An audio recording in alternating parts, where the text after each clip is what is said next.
Eh, bueno, si ya sin más preámbulo, pues muy buenas tardes a todos. Les agradezco mucho su presencia y sobre todo quisiera agradecer tanto a Rodrigo como a Gladys por hacer estos espacios posibles y al increíble esfuerzo que realizan para la difusión y organización de este tipo de charlas que yo creo que creemos que son bastante didácticas y muy necesarias. Hoy les voy a platicar de algo que es interesante para mí, pero creo que a ustedes también les va a interesar. Posiblemente no sepan mucho acerca del tema, o es poco conocido, pero yo creo que nos compete a todos y les voy pues a mostrar por qué, por las razones. Cuando pensamos en los problemas ambientales, generalmente no suenan muchas buenas noticias, es decir, generalmente escuchamos sobre problemas de contaminación en el planeta, por ejemplo, las anomalías que hay en cuanto al incremento de la temperatura. En los últimos 30 o 40 años se ha incrementado la temperatura promedio anual en 1 grado centígrado. ¿Y qué decimos de las emisiones de CO2? Que han estado a la alza desde que prácticamente se tiene registro y específicamente desde la revolución industrial. Aunado a estos problemas, pues encontramos que nuestra población en el mundo va en incremento y se estima que por ahí del año de 2050 más o menos vamos a alcanzar un máximo de población de unos 9 billones de personas. Hoy en día somos 7 billones y para el año 2100 esta cantidad va a aumentar en un 40%. Esto significa que va a haber una presión muy significativa en los recursos que hay disponibles en este planeta. Las consecuencias nosotros ya las sabemos. Del incremento de la población es la demanda de más recursos y pues estos problemas se han vuelto mucho más evidentes cada día. Algunos ya los conocemos y de hecho los estamos viviendo, como el incremento en las frecuencias de tormentas o huracanes o en sequías mucho más duras o más frecuentes. También, pues uno de los efectos que estamos observando es que el nivel del océano o el nivel de nuestros mares está aumentando. Por ejemplo, simplemente lo que está sucediendo en Villarrica. Y en medida, pues nosotros sabemos cuáles son las causas. Principalmente puede ser el uso de combustibles fósiles, aunque en los últimos años este efecto se ha habido mitigado por la migración a nuevas tecnologías, a tecnologías que son menos contaminantes, más eficientes, más sustentables y lo más importante es que se ha vuelto más económico. Por eso lo hemos estado adoptando pues mucho más. Cuando pensamos también en las causas de estos problemas, pues nos viene a la mente que el principal problema es la contaminación por CO2.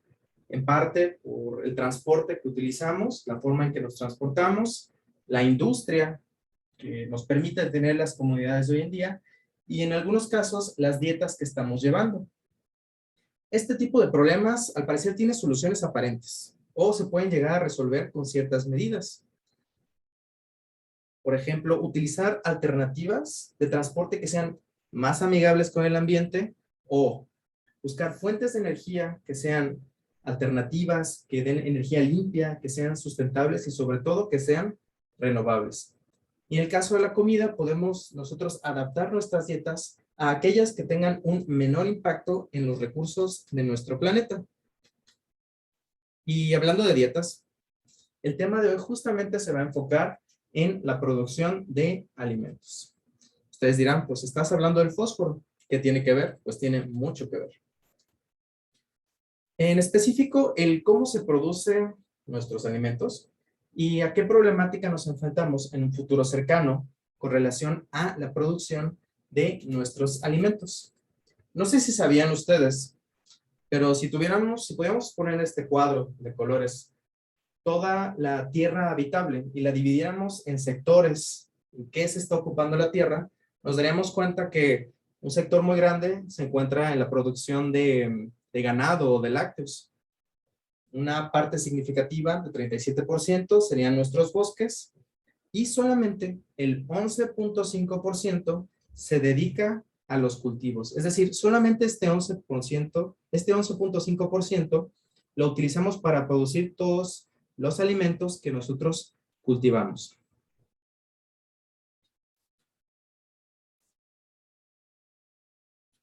Nosotros debemos de tener una conciencia sobre la cantidad de tierra que nosotros tenemos disponible para utilizar, sobre todo aquella tierra arable, porque pues podríamos tal vez nosotros expandirnos y nuestra población va a expandirse, pero tenemos que tener muy en mente que los bosques y las selvas que están ocupando todo este terreno también son muy necesarios, sobre todo si queremos mitigar los problemas que estamos enfrentando con relación al cambio climático. ¿Qué quiere decir esto? Que pues que no nos importa, que no nos podemos acabar todos los recursos del planeta en una sola sentada, pues como ya sabemos, algunos de estos son limitados y con la creciente población tenemos que producir alimentos de manera sustentable. ¿Y por qué sustentable? Pues cada día necesitamos alimentar a más gente con la misma cantidad de tierra arable. Y eso es muy importante. Y en algunas ocasiones incluso estamos perdiendo esa tierra tan preciosa. Esa tierra que nos da de comer, estamos empezando a perder la cantidad de tierra. Eso quiere decir que en un futuro, pues ya cercano, vamos a tener que producir más alimentos con la menor cantidad de tierra. Y eso se vuelve un reto. Y adentrándonos un poco más en el tema que nos aqueja hoy, pues les platico que los cultivos necesitan muchos nutrientes. Para nosotros producir alimentos, en el campo necesitamos aplicar nutrientes. Y aquí la verdad, sí no importa si el método de producción sea tradicional o sea, por ejemplo, orgánico, todos los cultivos van a requerir de un nutriente o de nutrientes que se los vamos a aplicar de manera externa. ¿Y cuáles son estos nutrientes? Bueno, principalmente vamos a encontrar tres nutrientes que siempre se van a estar aplicando en la agricultura. Va a ser el nitrógeno, el potasio y el fósforo. Justo el tema que nos trae hoy. ¿Y cómo se obtienen estos nutrientes? ¿O saben de dónde salen? Pues es una pregunta muy interesante y sobre todo es muy importante. Por eso estamos aquí hoy para tener este tipo de pláticas. Probablemente pensemos que todos estos nutrientes ya se encuentran disponibles en el suelo, pero la realidad es que en el suelo solamente podemos encontrar una cantidad muy pequeña o una fracción que esté disponible para la planta en una cantidad muy pequeña, que no es suficiente para producir la cantidad de alimentos al ritmo que los necesitamos. Entonces, ¿de dónde salen todos estos nutrientes que mantienen la seguridad alimentaria a nivel internacional? Es decir, con la cual podemos alimentar a prácticamente todo el planeta. Es una muy buena pregunta. En el caso de la mayoría de los cultivos, necesitamos aplicar estos nutrientes de manera externa. Por ejemplo, en forma de fertilizantes. En el caso de la agricultura tradicional, utilizamos fertilizantes sintéticos o fertilizantes minerales. Los sintéticos los fabricamos o se fabrican en algunas industrias con maquinarias muy especializadas y en algunos otros casos, como el caso del fósforo, pues este no se fabrica. Este es un mineral, eso quiere decir que se extrae del suelo o se obtienen de minas específicas. En el caso del nitrógeno, para los fertilizantes sintéticos o producidos en la industria, pues este se encuentra en el aire. Cuando nosotros respiramos, si respiramos, aproximadamente el 70% de ese aire que estamos respirando es nitrógeno. Eso está muy padre. Tenemos nitrógeno en todos lados y si la planta lo necesita, pues simplemente como que lo tendría que respirar, ¿no? No necesariamente. Por desgracia, este nitrógeno no está disponible para las plantas. Está en una forma molecular bastante compleja. Bueno, no compleja, pero difícil de acceder. Tiene un triple enlace. Es un concepto sencillo, pero este triple enlace es difícil de romper para la planta. Afortunadamente y desafortunadamente, existe un proceso que se llama el proceso Haber-Bosch, que es el que tenemos aquí atrás, que se inventó por allá de inicios de 1900. Este proceso permite o nos permite extraer ese nitrógeno del aire y transformarlo en ese fertilizante que tanto necesitamos. Y ya lo podemos pasar justamente a nuestros cultivos. Evidentemente este proceso consume bastante energía. Entonces, pues a la larga pareciera que no es sustentable. Y pues evidentemente va a tener consecuencias ambientales. Afortunadamente, en la naturaleza existen microorganismos muy importantes que realizan justamente este trabajo, es decir, obtener el nitrógeno del aire y fijarlo, es decir, transformarlo en una forma que sea asimilable para las plantas. Y esto es un proceso muy importante que llevan a cabo microorganismos conocidos como bacterias fijadoras de nitrógeno. Estos microorganismos incluso se llegan a asociar con las raíces de las plantas, más específicamente con raíces de leguminosas, formando una asociación muy importante, una simbiosis.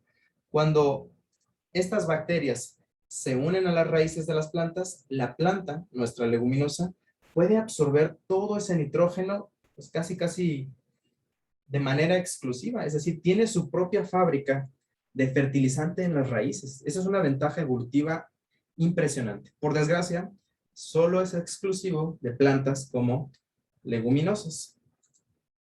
Esta es una de las tecnologías que los científicos, como por ejemplo los que trabajamos en la Universidad Veracruzana, investigamos y aplicamos para ayudar a la producción justamente de alimentos. Ahora, los siguientes nutrientes son un poco más quisquillosos, porque estos se obtienen a partir de la minería. Por ejemplo, el potasio requiere de ciertos procesos químicos para lograr purificarlo y que se pueda utilizar en las plantas o en los procesos dentro de la agricultura. Y para el caso de fósforo, pues también se realiza minería para poder extraerlo. Pero ¿saben qué? Al ser un mineral, el fósforo presenta un pequeño problema. Es un recurso no renovable, es decir, que se puede llegar a acabar. ¿Dónde se encuentran los mayores depósitos de fósforo en el mundo? Principalmente se van a encontrar en el norte de África, específicamente los territorios de Marruecos. Y aquí hay algo muy importante. Aproximadamente en el 2009 salió un escrito en la revista Science, es una revista muy afamada dentro de los científicos, que pronosticaba o hacía una serie de cálculos que decía que el fósforo en forma de mineral lo estamos nosotros minando constantemente, pero íbamos a alcanzar un pico, es decir, un máximo de minería en el año 2030, que está a la vuelta de la esquina. ¿Qué quiere decir eso? Que a partir del año 2030, en lugar de seguir sacando más fósforo, lo que va a suceder es que el fósforo va a empezar a decaer. Va a empezar a haber menos cantidad de fósforo disponible para que podamos utilizar en las plantas. Y este fósforo no se puede producir, no hay formas sintéticas de fósforo, no hay formas en las que nosotros podemos crear fósforo de la nada, es un recurso no renovable. Las siguientes reservas las tienen países como China y Estados Unidos. La idea de que el fósforo podría representar un problema en un futuro cercano es algo muy estudiado, específicamente por el Centro de Resiliencia de Estocolmo en la Universidad de Estocolmo en Suecia y específicamente liderada por este señor que está aquí, que se llama Johan Rockström. Él realizó un escrito junto con otros científicos de algo que estamos viendo de este lado, que se llama los límites planetarios. ¿Qué es eso? Es simplemente hasta dónde podemos obtener ciertos nutrientes, hasta dónde podemos llegar extrayendo ciertos compuestos, hasta dónde podemos deforestar, hasta cuánto podemos utilizar de agua de nuestro planeta sin que esto cause un problema para las siguientes generaciones. Si se dan cuenta, a pesar de que está en inglés, en la parte de aquí abajo ya estamos en rojo, en naranja, muy afuera del planeta con el ciclo del nitrógeno. Quiere decir que la cantidad de nitrógeno que estamos usando es más de la que está regresando a el ambiente. Y el siguiente es el fósforo. Estamos muy cerca de llegar a ese punto en el que nos vamos a empezar a agotar las reservas de fósforo y cada día vamos a tener menos. Justamente si uno entra a la página del Centro de Resiliencia de Estocolmo, va a ver esta información actualizada año con año. Esto representa un problema de seguridad alimentaria mundial y a veces cuando vemos las noticias, pues vemos cambio climático, vemos incremento de CO2, pero yo la verdad no he escuchado mucho acerca del problema que vamos a tener con la cantidad de fósforo que nos queda para producir alimentos. Y pues ya se imaginarán lo importante que es el fósforo para la agricultura, pero he hablado mucho del fósforo, qué es y cómo para qué sirve. Si pensamos en cómo están compuestos los animales y nos pudiéramos dividir en concentración de ciertos elementos, pues nos daríamos cuenta que uno de los principales elementos que nos compone es el oxígeno, seguido del carbono, el hidrógeno, nitrógeno por ahí, y solamente el 1% por aquí abajo es fósforo. Dice, bueno, es muy poquito, pero es muy importante. De hecho, en la secundaria nos lo enseñan como chump. Estos elementos son vitales para la vida en este planeta, pese a tener una proporción muy baja. El fósforo, si nos vamos a la tabla periódica, es el 15º elemento. Es un elemento bastante curioso, sobre todo cuando pensamos todo el rol que tiene en la vida de este planeta. Forma distintas moléculas y biomoléculas interesantes. Lo hace porque es un elemento muy reactivo, o sea que se asocia con varios elementos o casi cualquier elemento. Histórica y científicamente tiene una gran importancia, ya que fue el primer elemento aislado y descubierto por científicos modernos. De hecho, su descubridor fue Henning Brandt y eso obviamente le valió un premio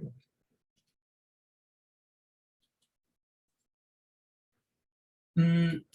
Es parte también de nuestros cuerpos. De hecho, nuestra piel contiene fósforo. ¿Saben qué también contiene fósforo y bastante? Nuestros huesos. ¿Dónde más hay fósforo en nuestro cuerpo? En las células, justamente. En las células están compuestas por un montón de biomoléculas que contienen fósforo. Y por último, el fósforo es parte fundamental, es parte de todo el esqueleto de las moléculas de DNA, es decir, de toda nuestra genética. Entonces, el fósforo es un recurso bastante importante y como ya vimos, es un elemento finito. El fósforo es el único elemento que no involucra la atmósfera. ¿Qué quiero decir con esto? O sea, que no lo podemos encontrar tan fácilmente en la atmósfera como el nitrógeno que está en el aire. Y entonces, pues, ¿dónde está? ¿Dónde está este fósforo tan preciado que necesitamos, que está tan escondido en nuestro planeta? Pues mucho de este se encuentra en la litosfera. ¿Y qué es la litosfera? Pues simplemente es un nombre muy elegante para decir la corteza terrestre, o sea, esta parte morada que encontramos en la parte de abajo. Aquí es donde hay fósforo inorgánico. Y cuando digo inorgánico, ese es el fósforo que utilizan las plantas. Ya sea agricultura orgánica o agricultura tradicional, todos usan el mismo tipo de fósforo. Este se encuentra en los lechos marinos o en las profundidades de los lagos que ya se secaron o donde se fueron acumulando durante muchos años este elemento. Es decir, ¿cómo llegó ese fósforo a ese lugar o a ese fondo y lecho marino? Pues es porque se precipitaron algunos organismos y sus cuerpos ricos en fósforo, como por ejemplo estos huesos que están aquí, se fueron acumulando y las rocas que estaban ahí se fueron haciendo ricas en fósforo. Y ningún otro organismo lo podía utilizar porque justamente estaban en el fondo del mar o en el fondo de un lago, donde ya los animales y las plantas ya no podían llegar. Por desgracia, pues no hay muchos de estos lugares en el planeta. Ya les mostré yo que pues, las principales reservas mundiales se encuentran en Marruecos. Eso le va a dar un poder geopolítico bastante fuerte a esta nación. Pasar de ser una nación africana, pues es de donde sacamos la mayor parte del fósforo que utilizamos para alimentar prácticamente al mundo.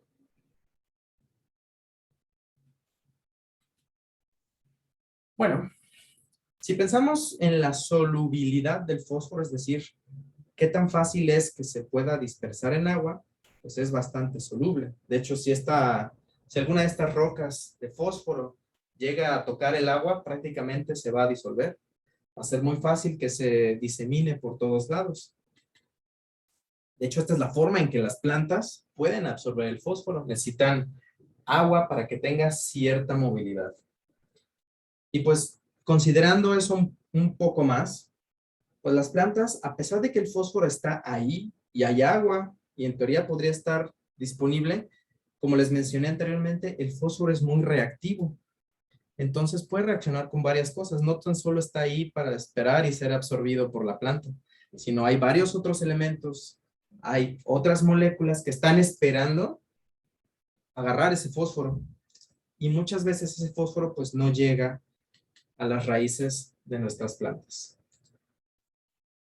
Como nosotros utilizamos el fósforo para fertilizar, pues, y es soluble, pues lo solubilizamos en agua y lo regamos en nuestros cultivos. Pero como ese fósforo muchas veces no llega a la planta, algunas veces se infiltra en los ríos, en los mantos freáticos, y es muy probable que llegue al océano, donde si no se consume inmediatamente, ¿qué es lo que va a pasar? Como en la diapositiva anterior, pues se va a sedimentar en el lecho marino, formando de nuevo rocas de fósforo. El único inconveniente aquí, digo, ahí está el fósforo, sabemos que está ahí. El único inconveniente es que no va a ser tan fácil llegar a esas rocas de fósforo en el futuro. Vamos a necesitar mucho equipo especializado, lo cual va a incrementar el costo del fósforo y va a hacer que sea muy difícil acceder a este tan preciado mineral. De hecho, cuando se aplican, ya hablando en cosas de agronomía y en cuestiones de aplicación en las plantas, cuando nosotros aplicamos este fertilizante al suelo, específicamente a nuestros cultivos y a nuestras plantas, solamente el 10% de este fertilizante es absorbido por las plantas. ¿Qué pasa con el resto, con el 90% de lo que estamos pues utilizando? No llega a las plantas. Como lo mencioné, el fósforo es reactivo y va a reaccionar con muchas otras moléculas que se encuentran en el suelo. Esto va a provocar que ese fósforo cambie en cierta forma y ya no esté disponible para las plantas. Si está de todos modos la raíz y toca ese fósforo, como ya cambió, se asoció a otras moléculas, ya no lo va a poder absorber. Entonces, se está acumulando el fósforo en el suelo, pero en formas en las cuales la planta no va a poder acceder. Entonces, ¿qué sucede? Vemos nuestra planta, tiene deficiencias de fósforo, le aventamos más fósforo, la mayoría de ese fósforo se desperdicia y solamente una muy pequeña fracción entra a la planta y realmente es utilizada. Las plantas necesitan ayuda, no tan solo de nosotros aventándole y aventándole más fósforo o aplicando y aplicando más fósforo. Hay otros organismos que pueden ayudar a estas plantas a obtener tan preciado mineral. Justamente estoy hablando de microorganismos, para los que me conocen. Son los microorganismos de los cuales depende la planta para poder acceder a estos minerales. Y hay varios tipos, y cada uno de estos cumple una función muy importante. Por ejemplo, hay algunos que toman estas moléculas que ya no están disponibles para el fósforo y las solubilizan y las vuelven a convertir en un fósforo inorgánico que la planta sí puede absorber. Solamente los microorganismos del suelo, como bacterias, por ejemplo, y hongos, trabajando en conjunto con las plantas, pueden producir suelos fértiles y bien estructurados. Cuando nosotros aplicamos ciertos compuestos en el suelo y destruimos los microorganismos que hay ahí, le estamos quitando la fertilidad y la posibilidad de acceder a nutrientes a nuestras plantas. Por ejemplo, cuando se produce la caña de azúcar, es conocido que se quema justo antes de su cosecha. Al quemar, destruimos todos los microorganismos que hay en el suelo y los que le permiten acceder a nutrientes a nuestras plantas. Otro dato importante es que pues se ha aplicado fósforo. Si tú has aplicado fósforo en el suelo, tienes un cultivo, durante, no sé, 10 años, y solamente se ha utilizado el 10% de ese fósforo, eso quiere decir que en el suelo queda un 90% de fósforo, ¿no? Que ya dijimos no está disponible para la planta a menos que utilicemos microorganismos. Estos microorganismos que sí pueden acceder a este tipo de fósforo y transferirlo a la planta. Entonces, haciendo un poquito de cuentas, si en 10 años yo apliqué fósforo y solamente se gastó el 10, tengo yo todavía 90 años de fósforo en el suelo. Es decir, ya no tendría yo que aplicar más porque hay fósforo en el suelo. Simplemente está atrapado. Hay que liberarlo y hay que llamar a alguien para que lo libere. Justamente son los microorganismos los que van a hacer este trabajo. Afortunadamente, hay un grupo de microorganismos que realizan este trabajo de transportar ese fósforo que está ahí no disponible para las plantas hacia las raíces de estas. Y estos organismos son los hongos, que son tan importantes para nosotros. En especial un grupo que forma una simbiosis vital para la vida en la tierra y sobre todo para las plantas. Se les conoce como hongos que forman micorrizas. En griego, mico significa hongo y rhiza significa raíz. Entonces son hongos que viven en las raíces y forman una simbiosis que les permite llevar todo este fósforo hacia las plantas. Además, estos hongos tienen la capacidad de expandir el área de absorción de una planta. ¿Qué quiere decir? Que una planta que tiene raíces donde solamente puede acceder a 1 metro cuadrado de tierra, los hongos que están asociados a ella forman estructuras, forman sus hifas, que son el hongo, como si fueran mangueritas y las empiezan a expandir hacia diversas partes de la tierra. Incluso pueden llegar a incrementar hasta 350 metros cuadrados de área de absorción, sin que las raíces crezcan. Simplemente el hongo crea estas hifas, estas redes de hifas y empieza a expandirse a buscar más y más nutrientes. Esto es una ventaja para la planta sin precedentes. La planta necesita de este tipo de microorganismos y lo mejor de todo es que ya no tenemos que aplicar tantos fertilizantes. Podemos ahorrar fertilizantes y utilizar estos microorganismos que se conocen como biofertilizantes. Un biofertilizante no es un organismo que produce fertilizantes. Es un organismo vivo que permite a la planta acceder a nutrientes que de otra forma no podría acceder. Entonces hay que recordar que este nutriente es muy preciado y sin él no vamos a poder hacer crecer nuestros cultivos como lo hacemos hoy en día. De hecho, si llegamos a este momento en el 2030 en el que en las reservas de fósforo empiecen a decaer, lo que vamos a observar en los supermercados es que los alimentos se van a incrementar y cada vez va a haber menos cantidad de alimentos a comparación de cuando tenemos este nutriente tan valioso. Tenemos una diversidad de alimentos todo el año a precios pues bastante razonables. ¿Y saben qué? Les tengo una buena noticia, solo para rematar. Aquí en la Universidad Veracruzana tenemos una gran ventaja. Producimos en casa un biofertilizante a gran escala. De hecho, lo están viendo aquí. Esta es la planta de producción de biofertilizantes de la Universidad Veracruzana. Se encuentra ubicada justamente en la USB, en la parte de abajo del lago. Si alguna vez van a encontrar un invernadero de 600 metros cuadrados, donde producimos este biofertilizante con los más altos estándares de calidad que compiten a nivel mundial.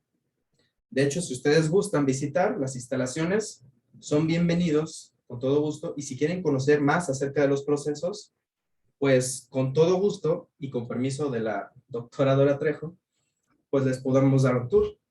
La doctora Dora es la persona que desarrolló todo este biofertilizante, construyó este invernadero y es quien está a cargo de la producción de este tan preciado biofertilizante a base de hongos micorrízicos.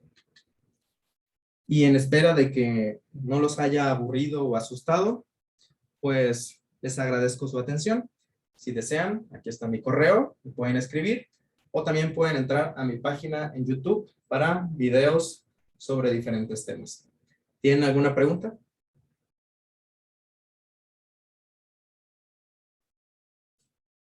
Muchísimas gracias, Jacob, por tu charla. Antes de entrar a la sección de preguntas y respuestas y comentarios, vamos a hacer una pausa para la salud de 5 minutos a cargo de José Ramón Cortés Martínez, educador de salud del SAISUB. Así que les invitamos, por favor, que participen desde sus casas. Es un buen ejercicio, quitamos el sedentarismo. Y bueno, te damos chance, Ronnie, por favor, si puedes. Jacob, si pudieras dejar de compartir un momentito para que nos pueda habilitar Ronnie la cámara.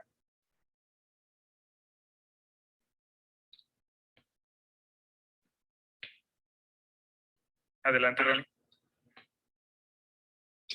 ¿Qué tal, amigos? Buenas tardes. Pues vamos a iniciar con una pequeña pausa para la salud después de este reto de estar sentados. Sale, así que los invito a que nos pongamos de pie y vamos a iniciar. Primer movimiento que vamos a hacer, vamos a llevar los brazos al frente. ¿Sale? Estiramos los brazos al frente y lo que vamos a hacer es llevarlos hacia atrás, hacia atrás, hacia atrás. Y ahí los vamos a dejar. 1, 2, 3, 4, 5. Los regreso al frente. ¿Sale? Fósforo. ¿Y qué pasa con el potasio? De hecho, también es muy buena pregunta. Ayuda a transportar no solo el fósforo, principalmente el fósforo, pero también se tienen registros de transporte, por ejemplo, de formas de nitrógeno. No fija nitrógeno, no fija fósforo, pero sí transporta ciertos nutrientes que están disponibles en menor medida.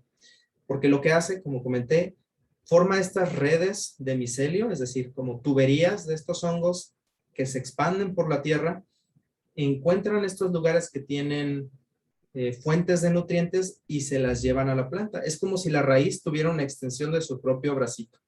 Principalmente lo que va a hacer es transportar fósforo, pero también puede transportar otros nutrientes como distintas formas de nitrógeno o incluso puede llegar a transportar agua. En el caso de potasio no estoy ahorita muy seguro. Muchas gracias. Desde la sala, Wendy nos dice, muchas felicidades por la charla. Desde tu punto de vista, ¿cuál es el principal reto al que se enfrentan los biofertilizantes para ser usados por los agricultores? De hecho, esta es una excelente pregunta porque ese es el reto al cual nos enfrentamos día a día en el grupo de trabajo donde también se encuentra la doctora Wendy, y es la aceptación de nuevos productos. Cuando tú llegas al campo y hablas con un agricultor y le traes un nuevo producto, pues la mayoría de la gente es muy escéptica. ¿Por qué? Porque tienen una forma de hacer las cosas y les funciona. Dice, pues si yo aplico este costal, como lo ha aplicado mi papá o como siempre lo he aplicado yo, siempre voy a obtener el mismo resultado. En cambio, usted llega y me trae un producto que puede ser, pues, nuevo, desconocido, el cual nunca he probado, pues yo voy a ser un poco cauteloso al utilizarlo. Entonces, el poder de convencimiento es complejo. Afortunadamente, en la Facultad de Ciencias Agrícolas tenemos la fortuna de contar con estudiantes que trabajan con sus papás en el campo y son ellos, los jóvenes, los que le llevan estas nuevas tecnologías, los que llegan a convencer a sus papás o a sus familiares de implementarlas y es donde empezamos a ver los resultados. Otra de las problemáticas a las cuales nos enfrentamos es que este biofertilizante que producimos en la Universidad Veracruzana provienen los hongos de la región de aquí de Veracruz. Otros biofertilizantes que se encuentran en el mercado provienen de países como Cuba, por ejemplo, o como Estados Unidos, y muchas veces no contienen ciertos controles de calidad que se tienen aquí en México, o pueden incluso traer microorganismos ajenos al país que pueden causar una contaminación. Entonces es por un lado convencer o tratar de demostrar a la gente que existen estas alternativas y por otro lado también tratar de de platicar con la gente, de tratar de consumir este tipo de productos, pero que sean producidos en su localidad o en su región, tratando de evitar meter o introducir organismos foráneos a nuestro país. Muchas gracias. Desde el Facebook, Araceli Lee nos pregunta, ¿en qué etapa fenológica de la planta es adecuado aplicar micorrizas? Creo que esta pregunta es muy común y agradezco que la hayas hecho. Se recomienda cuando la planta apenas está germinando, quiere decir que apenas está formando su raíz, o en la etapa de trasplante. Por ejemplo, si tenemos plantas en semillero y las vamos a trasplantar a campo, ese es el momento adecuado o ideal para inocular o para colocar este tipo de biofertilizantes como los hongos micorrízicos. ¿Por qué? Porque si los aplicamos más adelante, cuando ya están establecidas las parcelas o los cultivos, las raíces empiezan a engrosarse más. Es más difícil para el hongo que penetre en la raíz y forme esta asociación. Además de que en el suelo, de manera natural, ya hay otros organismos que están ocupando ese espacio en la raíz. Entonces, el hongo tendría que pelear contra estos organismos y contra las barreras naturales de la raíz para poder ingresar. En cambio, cuando apenas es una pequeña plantulita o apenas se va a trasplantar, no traen ningún microorganismo, las raíces son más delgadas y el hongo puede establecer o puede tener esta ventaja para establecer la simbiosis de manera adecuada. Muchas gracias. Desde la sala, Abril Cisneros nos dice, muchas felicidades y gracias por la charla. También desde la sala, Rosario Medel nos comenta, hola Jacob, muy bonita tu charla. Pregunta, ¿el biofertilizante que se produce en la UV sirve para cualquier cultivo? Gracias, doctora, y saludos. Es una muy buena pregunta, como siempre. Es una pregunta compleja, porque, como les mencioné antes, no es la panacea. Nosotros tenemos que ir, o el agrónomo o el asesor tiene que conocer las circunstancias en las que se encuentran las plantas para poder sugerir si se utiliza o no. Además, no todas las plantas pueden formar asociación simbiótica con los hongos. ¿Qué significa? Alrededor del 80% de las plantas terrestres forman asociación con micorrizas, con hongos micorrízicos, pero el 20% restante no lo hace.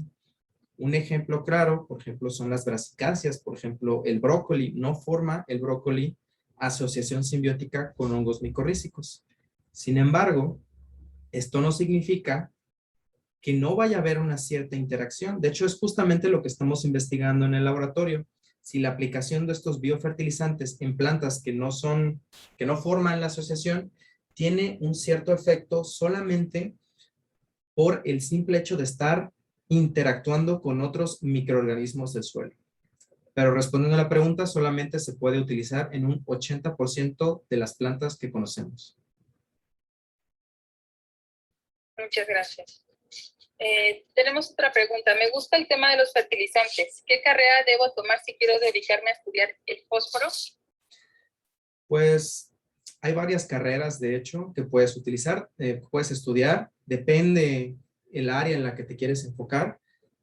Inicialmente podría ser agronomía, porque vas a trabajar directamente en el campo. También puedes estudiar biología. Yo soy biólogo de profesión. Y también puedes estudiar carreras como biotecnología o genética.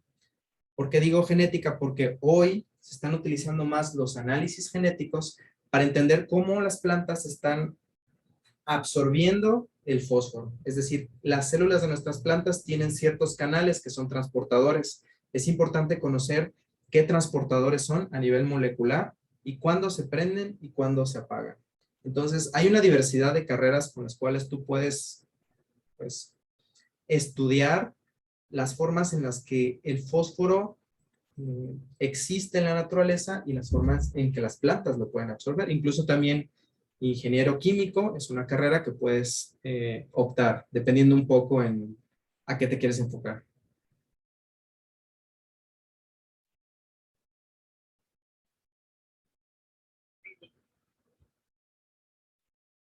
Tenemos un comentario de Cintia Marín.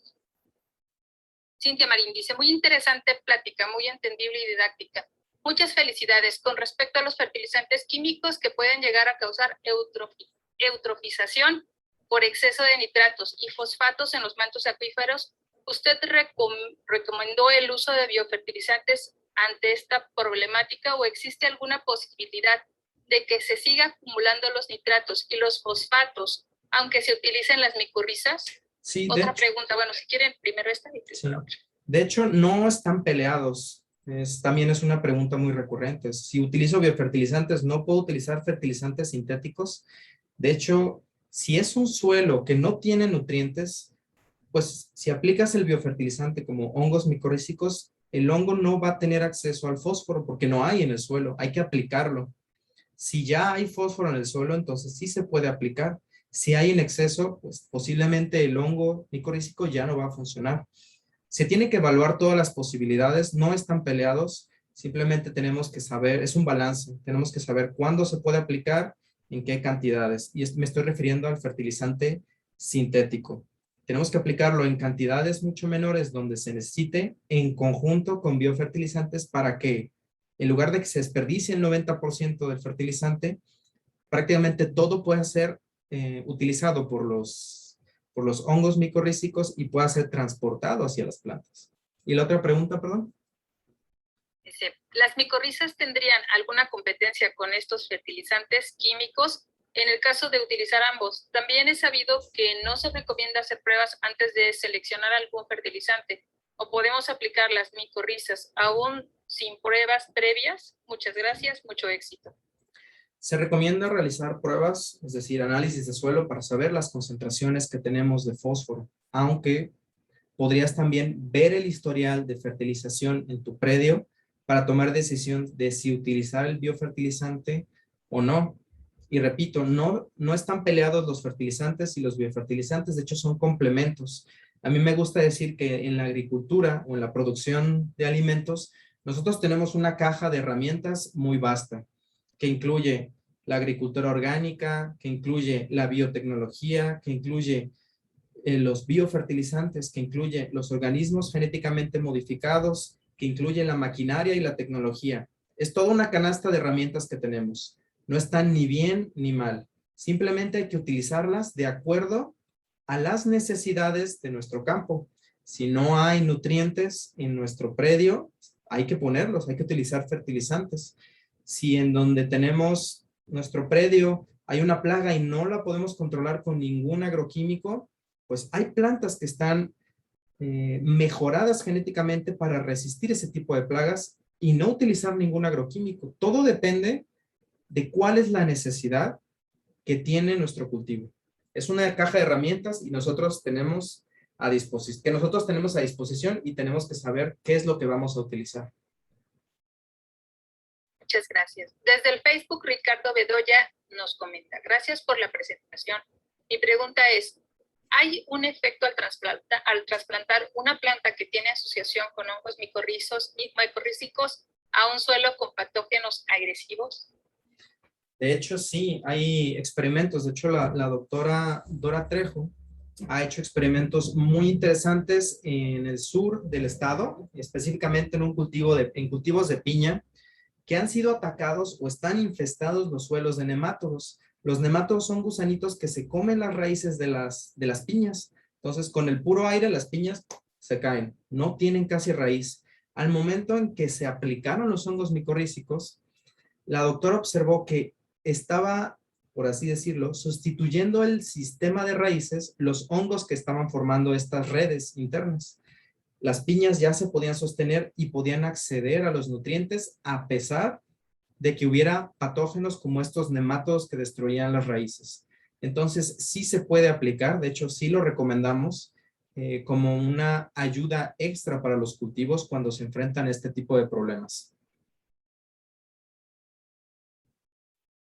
Muchas gracias. Tenemos una última pregunta que dice Sara, ¿las raíces de los hongos hasta dónde pueden llegar? Bueno, los hongos micorrízicos. Las raíces, los hongos forman hifas, esa es la unidad del hongo, y lo que van a hacer es incrementar el tamaño de esas hifas como si fueran raíces. No son raíces, pero son el mismo hongo que va formando como tubitos en la tierra y a nivel volumétrico, no queremos decir a nivel de longitudinal, sino a nivel volumétrico, puede incrementar el área de absorción de una planta hasta 100 veces más. Es decir, si yo tengo un cubito nada más volumétrico como 1 mililitro de suelo, podría incrementarme incluso hasta 100 mililitros de todo ese suelo que está disponible para que la planta pueda absorber los nutrientes, todo a través de estas hifas que se empiezan a expander y fungen como si fueran raíces, pero no son las raíces.